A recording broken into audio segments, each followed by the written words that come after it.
BX1+. Le face-à-face. Faut-il déboulonner les statues de Léopold II, le roi des Belges, grand colonisateur du Congo, une colonisation qui a eu lieu quand même à marche forcée avec des millions de morts. Faut-il faire donc l'inventaire de ce passé colonial, et cet inventaire passe-t-il par le retrait de ces fameuses statues ou portraits à la gloire de Léopold II, ou bien est-ce que c'est purement anecdotique? On va en débattre dans un instant. Si on organise ce débat aujourd'hui, Philippe Jacquemotte, c'est parce qu'une commune, Vilvoorde, vient de décider de retirer justement les portraits de Léopold II. Il y a un symbole fort, Vilvoorde, qui retire le portrait du souverain à la longue barbe blanche de sa salle des fêtes à cause, dit le communiqué, de son rôle discutable dans la colonisation du Congo. À la place, Vilvoorde veut installer une exposition sur la diversité plus appropriée vu que Léopold II est associé à une des périodes les plus sombres de l'histoire belge, ajoute le bourgmestre, comprenez la traite des êtres humains et le massacre des populations locales. L'initiative n'est pas isolée. Scarbeck a conservé la statue du roi, mais y a ajouté un panneau explicatif sur la colonisation. Des plaquettes que l'on retrouve aussi ailleurs, alors que la statue équestre de Léopold II à Bruxelles est régulièrement vandalisée et que celle du Parc du Den à Forêt a été déboulonnée. Tout cela parce que Léopold II, deuxième roi des Belges, de 1865 à 1909, est accusé de génocide au Congo, son Congo. Il a rapidement compris ce que ce pays pouvait apporter à la Belgique, alors il l'a colonisé, en a extrait les richesses avec un bilan humain énorme, 10 millions de morts et des milliers de mains coupées. Un bilan sombre, mais contesté par les historiens. Après tout, que valaient les recensements en 1909 ? Les mains coupées, elles sont réelles, des mutilations qui ont fait l'objet d'une commission d'enquête à l'époque, mais finalement imputées aux exploitants de caoutchouc européens sur place. Mais l'image du roi est ternie, malgré ses contributions, parce que Léopold II, c'est aussi le roi bâtisseur, celui à qui on doit le cinquantenaire, l'avenue de Tervuren, le palais de justice ou les serres royales de Laken. Merci Philippe, on va discuter de tout ça pendant une petite quinzaine de minutes avec Moïse Esso. Vous êtes porte-parole du collectif Mémoire coloniale, bonjour. Et on va également accueillir autour de cette table Pierre-Luc Placement, historien spécialiste du Congo à l'UC Louvain, donc l'université catholique de Louvain, comme on disait autrefois. Tout à fait. Merci à tous les deux d'être là. Je vais commencer avec vous Moïse Esso. Ce que Vilvoorde vient de faire, c'est anecdotique, c'est symbolique ou c'est quelque chose qui a pour vous une portée politique à laquelle vous tenez? Disons que c'est symbolique. La portée politique, ce qui nous importe, c'est qu'au-delà de la personne de Léopold II, qui est en fait un symbole de la violence coloniale, parce que quand on parle de lui, on cristallise sur la personne, parce que évidemment c'est une personnalité très forte dans l'histoire de la Belgique, mais en même temps, c'est tout le passé colonial, c'est tout le processus de colonisation qui est remis en cause.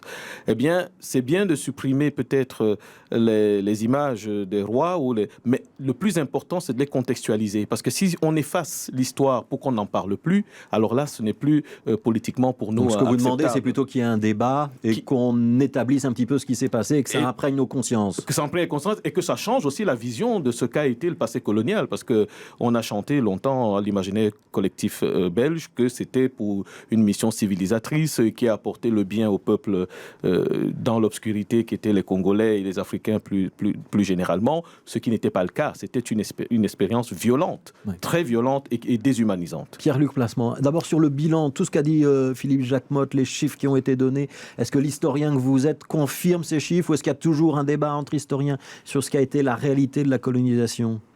Alors, au niveau démographique, c'est très clair. Il y a une thèse qui a été défendue en démographie il y a 10 ans, qui remet en cause ce chiffre de 10 millions, qui est en fait impossible dans les modèles démographiques. Alors, donc, il n'y a pas eu 10 millions de morts au Congo? Il n'y a pas eu de 10 millions de morts au Congo, et si on veut une preuve très flagrante, c'est les éléments avancés par Edmund Morel, qui est l'adversaire le plus acharné de Léopold II du moment de son vivant, qui va mettre en cause des chiffres aussi importants. Donc, en démographie, on a des modèles, on a une thèse, on a des articles scientifiques qui défendent bien que on a un phénomène de dépopulation sur le long terme. Donc, entre 1885 et 1930, on a un déficit de 5 millions d'habitants. Ce qui veut dire qu'en 1930, il aurait dû y avoir 5 millions de Congolais en plus. Et ce déficit n'est pas dû qu'au régime des violences coloniales. Il y a un facteur important des épidémies. Ça veut dire qu'on peut malgré tout établir le coût humain de cette colonisation? Il y a quand même eu des morts, ça on peut être tous d'accord là-dessus. Vous pourrez avancer un chiffre ou c'est trop compliqué? Alors, on peut quantifier parce qu'on a une série de rapports d'opérations armées de la force publique qui dénombrent le nombre de morts. mais on n'a pas des chiffres absolus et certains. Ce qu'on a, ce sont des modèles. Sur ces modèles, on voit bien un phénomène de dépopulation sur le long terme. Et sur ce phénomène de dépopulation, on a différentes causes. Ouais. Vous pouvez avancer un chiffre ou pas? Ou c'est trop compliqué? Alors, avancer de chiffres, je pense qu'à l'heure actuelle, aucun historien sérieux ou démographe sérieux en donnerait. Ouais. Les mains coupées, ça a existé, c'est une réalité. Alors, de nouveau, ça a existé, c'est très emblématique puisque ça va de pair avec le fameux appareil Kodak et donc la diffusion massive des photos et des ancêtres des DIA. De nouveau, on sait très bien où ça s'est produit, quand ça s'est produit. Donc, quand on parle de violence liée, par exemple, à la récolte du caoutchouc, c'est pas pendant les 23 ans de l'État indépendant du Congo, et c'est pas sur tout le Congo, et ce n'est pas que les régies d'État. Il y a toute une série, finalement, de sociétés privées qui rentrent dans cette logique d'action. Alors, quand on parle d'État indépendant du Congo, un petit rappel historique, c'est quand même un État pas si indépendant que ça. Il est quand même dominé par Stanley et par Léopold II, justement. Hein. Ce sont des accords entre eux, ça, hein, avec des chefs coutumiers, mais ça appartient à Léopold II, l'État indépendant du Congo. Oui, non, ce que j'ai envie de dire, c'est qu'on s'enferme là dans un débat un peu scientifique, ce qui est très important, parce qu'il faut établir les faits. Mais quand j'entends dire que c'était pas dans tout le pays, c'était pas... Ici, nous parlons d'humanité. Je pense que c'est vrai, on a tendance à penser qu'à l'époque, les consciences n'étaient pas aussi, je dirais, en faveur des droits humains que maintenant, mais n'empêche quand même à cette époque-là, c'était déjà des crimes qu'on pouvait qualifier de contre l'humanité si juridiquement ce concept avait existé. Donc je pense qu'il faut peut-être moins s'appesantir sur le fait que ce soit 3 millions de morts au lieu de 10 ou bien 5,5. C'est qu'il y a eu une expédition violente qui a violenté des populations. Et je rappelle quand même, parce que c'est de ça qu'il s'agit aujourd'hui, dans l'espace public belge aujourd'hui, il y a plusieurs icônes liées à cette colonisation.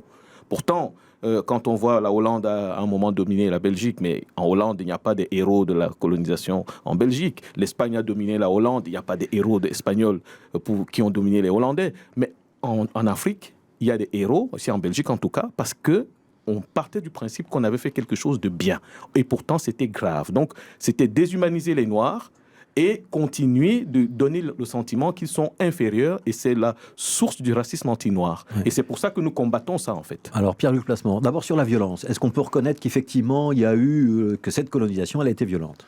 Oui, c'est clairement établi, comme tout phénomène de colonisation. D'ailleurs, à l'époque, déjà, cette violence est dénoncée, y compris jusqu'au Parlement belge. C'est-à-dire qu'il y a eu des débats. Il y a eu des débats très violents de la part notamment du patron, le patron Émile Van der Velde, le chef du POB. Alors on parle de déshumanisation et je suis tout à fait d'accord. Et là-dessus, c'est très prouvé que Léopold II, quand il a été en connaissance de certains faits, est rentré dans de très longues colères. Donc dans les archives, on a ces phrases très fortes où le roi dit « Je suis là d'être souillé de sang et de boue ».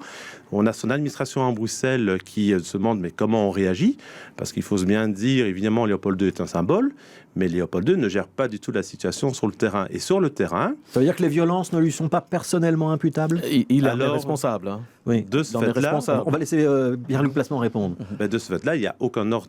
Contrairement, par exemple, à ce qui s'est passé en Namibie avec le général von Trotha qui donne un ordre d'extermination en 1904, il y a tout le contraire dans l'État indépendant du Congo. Il y a une recherche de la gestion de la violence et qui se fait dépasser par un certain nombre d'acteurs locaux, dont des Européens, effectivement, qui sont dans une perspective de la supériorité de l'homme blanc. C'est clairement... Parce que ça a quand même imprégné beaucoup l'opinion publique à l'époque. C'est qu'on était dans une œuvre civilisatrice. Ça, c'est une réalité. Ça, c'est un leitmotiv qui est dans le positivisme de la fin du 19e siècle. Hein. Et quand on fait des expositions universelles, notamment, c'est ça qu'on met en avant. Hein. C'est le scientisme.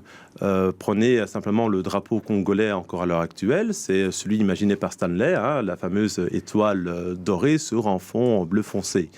Mais donc, c'est une notion de supériorité de l'homme blanc. Hein. C'est ce que Rudyard Kipling va chanter dans Le fardeau de l'homme blanc, qui confère à tout Européen qui est en Afrique ou en Asie le sentiment qu'il est supérieur. Ouais, j'essaye de résumer. Il y a bien une idée de supériorité, il y a bien une colonisation violente, mais on ne peut pas en imputer la responsabilité personnelle à Léopold II. J'ai entendu ces trois choses dans votre bouche.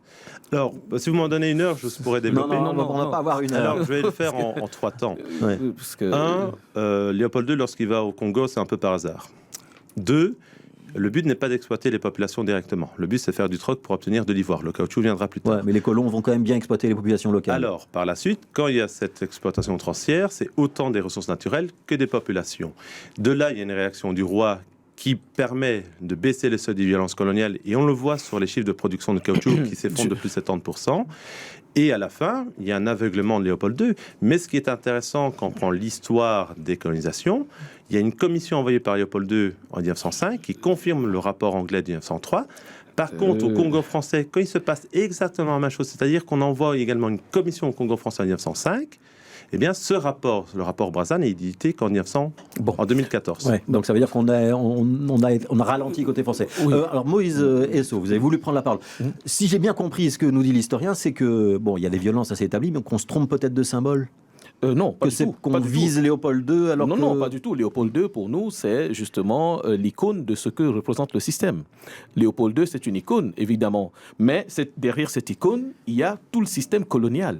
Et c'est ça dont on parle. Et là, maintenant, par exemple, il l'a bien reconnu qu'il y avait dans le chef des Européens qui étaient là-bas, des Belges, il faut le dire quand même aussi, l'idée de la suprématie de l'homme blanc. Ça continue aujourd'hui. Et donc, toutes ces icônes qui sont multiples dans le paysage public belge, il n'y a pas que Léopold II, il y a, je ne sais pas moi, il y a plusieurs icônes. Le collectif Mémoire coloniale fait des visites guidées décoloniales dans plusieurs parcours à Bruxelles où c'est jonché de références aux hauts faits de la colonisation, Général Lemann et d'autres personnes. Eh bien, on se rend compte que dans l'espace public, on a conditionné l'imaginaire collectif à glorifier des gens qui ont commis des actes parfois totalement irrépréhensibles, en tout cas inhumains. Et donc pour nous, la décolonisation commence d'abord par raconter toute l'histoire, par réconcilier les mémoires. Il y a la mémoire de ceux qui ont subi la colonisation et la mémoire de ceux qui l'ont faite. Eh bien, ceux qui l'ont faite, ils ont multiplié leur mémoire partout dans le paysage public. Nous avons besoin qu'on raconte aussi ce qui s'est passé, l'autre face de l'histoire. Ouais, mais quand j'entends là sur la personnalité de Léopold II et sur son implication personnelle, vous avez visiblement pas la même vision de l'histoire. Si, parce que Léopold II, c'est quand même un roi sanguinaire qui a du sang sur les mains. S'il lui-même le dit, il en a marre d'avoir du sang et des bouts, c'est pas nous qui allons dire le contraire des siècles plus tard, mais avec plus d'éléments. Mais il dit j'en ai marre. Oui, j'en ai marre. Bon, ça c'est ce qu'on nous raconte pour atténuer. C'est une circonstance atténuante qu'un avocat dirait devant, s'il y avait un jour le procès de la colonisation ou de Léopold II, ce serait un élément de l'avocat. Mais le fait est là. Le fait, c'est qu'il y a eu une violence inouïe et une déshumanisation, une négation de l'humanité des Congolais. Et d'ailleurs, vous parliez du fait qu'il est arrivé par hasard. Pas du tout. On était dans une expérience, une période de colonisation de tous les États. C'était pas le reste de l'Afrique qui était sans colonisation et Léopold II s'est levé tout seul. C'est qu'il y avait la conférence de Berlin, il y avait Oui, mais il y avait les Britanniques, il y avait les Français, tous les États européens étaient en train de se partager l'Afrique. Oui. Ici, nous nous concentrons sur la Belgique parce que la Belgique a connu le Congo a connu la Belgique, mais c'est la même chose qu'on fait pour la France, c'est la même chose pour la Grande-Bretagne. Donc, nous contestons et nous dénonçons le fait colonial. Pierre-Luc Plassement, est-ce qu'on est au clair avec cette histoire congolaise en Belgique ou est-ce qu'on l'a occultée et qu'on ne l'a pas réellement étudiée pendant tout un temps? Alors, au niveau académique, on ne l'a pas étudié tout un temps. Moi, ce que je regrette, c'est... Pourquoi Parce qu'on... Non, c'est parce que c'est simplement le désintérêt. Quand on parle de Belgique coloniale, en 1960, ça concerne à peine 1% de la population. Les Belges n'ont jamais été coloniaux. Quand ils pensent Léopold II, Léopold II, c'est avant tout, comme on l'évoquait, un roi bâtisseur. Vous évoquez le général Le Mans. Le général Le Mans, c'est avant tout le défenseur des forts de Liège en 1914. C'est-à-dire que la population belge s'est intéressée 2 fois au Congo, en 1908 et en 1958, au moment de l'explosion universelle. Oui. Par la suite, il y a eu une histoire d'amour, désamour avec le régime Mobutu. Et au niveau des sphères académiques, au début des années 80, en tout cas au niveau des historiens, on se désintéresse. Ça revient avec le cinquantenaire des indépendances. Au niveau de l'histoire et de l'école... C'est totalement vrai, parce qu'il y a un collectif s'appelait Mémoire coloniale. C'est vrai que le côté associatif en Belgique est souvent négligé, mais depuis l'origine de la colonisation, il y a eu des résistances. Aussi bien à la pénétration de Stanley que par la suite à la gestion de la Belgique sur la colonie. Donc ces résistances aussi, c'est une histoire qu'on occulte volontairement. D'ailleurs, nous, ce qu'on demande, c'est que si on doit pas déboulonner, mais si on doit au moins contextualiser les statuts de Léopold II et des autres, c'est en les mettant vis-à-vis justement de l'autre face de l'histoire. Des figures comme le Queen Mary, par exemple, pour prendre le cas du Danemark, qui a honoré une des dames, une femme noire qui avait lutté contre l'esclavagisme dans les colonies antillaises danoises à l'époque. Eh bien, il est important qu'on promeuve aussi d'autres figures qui racontent l'autre partie de la colonisation, du fait colonial qui était la résistance. C'est très important, et notamment des femmes. Est-ce qu'on raconte l'histoire de notre point de vue, du point de vue belge, du point de vue des colonisateurs? aujourd'hui Alors, encore. Il y a beaucoup de débats, notamment menés par Saint-Louis et l'ULB sur les manuels scolaires. Si je prends la référence dans l'enseignement libre, racine du futur, dans les années 90, donc on est déjà quasiment à 30 ans, on parlait de ce côté sombre de l'histoire coloniale. Les élèves pouvaient travailler sur le fameux rapport anglais Casement, mais dans l'imaginaire collectif, Dans quelle filière ? l'imaginaire collectif belge, la colonisation a rapidement été dissous après 1960, parce que c'était un phénomène sociologique mineur au niveau de la population, et au niveau de l'histoire belge... Je ne peux pas laisser dire certaines choses. Mais c'est un phénomène mineur, c'est prouvé Nous, les Belges d'origine africaine, nous le vivons au quotidien tous les jours, et c'est très peu mineur pour nous, le sentiment qu'on nous renvoie à cause justement de cette propagande coloniale que vous minimisez aujourd'hui, à cause notamment de cette façon d'avoir établi des relations avec une violence, avec une déshumanisation. Et aujourd'hui, vous dites que ça concerne 1% des Belges, peut-être qu'on n'est qu'un soupçon d'Africains, peut-être alors pour ça. Je parlais des colons. Les colons. Oui, j'ai bien compris. Ce que je veux dire, c'est que quand vous minimisez ça comme ça, ce que vous créez justement, c'est une sorte de radicalisme d'une jeunesse née en Belgique, belge à 100%, qui estime qu'on est en train de nier ce qu'ont vécu leurs parents. Alors c'est ça qui est intéressant, c'est quand vous parlez de radicalisme, moi ce que je regrette, c'est le passage d'un discours hagiographique à un discours qui est plutôt très dénonciateur, sur lequel on n'arrive pas à une balance. Mais pourquoi on ne s'est pas intéressé à l'histoire coloniale dès les années 60 de manière importante telle que vous l'avancez? C'est simplement que c'est un phénomène qui s'est dissolu très rapidement dans la société belge, qui avait elle-même d'autres problèmes, c'est-à-dire la régionalisation du pays. Oui, d'accord, mais en attendant, si nous parlons de ça aujourd'hui, c'est aussi parce qu'il y a beaucoup d'Africains d'origine belge, de Belges d'origine africaine qui vivent en Belgique, et que c'est grâce à ce travail que vous commencez à questionner cette histoire que vous aviez, comme vous dites, si bien dissoute. Et donc, c'est important qu'aujourd'hui, au lieu de seulement expliquer pourquoi ça a été dissous, il faut qu'on la réveille, qu'on la raconte correctement, qu'on revoie ses manuels, qu'on revoie ses référentiels sur l'histoire, et qu'enfin, on donne au peuple belge la vérité de son passé dans toutes ses dimensions. Et c'est comme ça qu'on va réconcilier les mémoires et permettre que justement, il n'y ait plus d'extrémisme d'un côté ou de l'autre. Alors ça, je suis d'accord avec vous. Et d'ailleurs, moi, je peux témoigner à travers les manuels et mon métier de professeur d'histoire secondaire que ce travail est déjà entamé depuis longtemps. Mais il y a des difficultés au niveau de secondaire, mais là, ce n'est pas le sujet, notamment l'épreuve commune d'histoire au mois de juin. Alors, on arrive au terme de ce débat. Je vais juste vous demander, ça a du sens de déboulonner des statues, de retirer des portraits, ou c'est juste symbolique et c'est ce que vous voulez, c'est plutôt un débat? Ce que nous souhaitons d'abord, c'est qu'on diminue le nombre d'icônes parce qu'il y en a trop, mais qu'on les mette par exemple dans des musées bien spécifiques sur des musées de la décolonisation, mais qu'ils soient utilisés comme outils de vulgarisation et de décolonisation des mentalités par le travail qu'on fera autour. Ouais, du point de vue de l'historien, c'est un débat qui est plus politique qu'historique?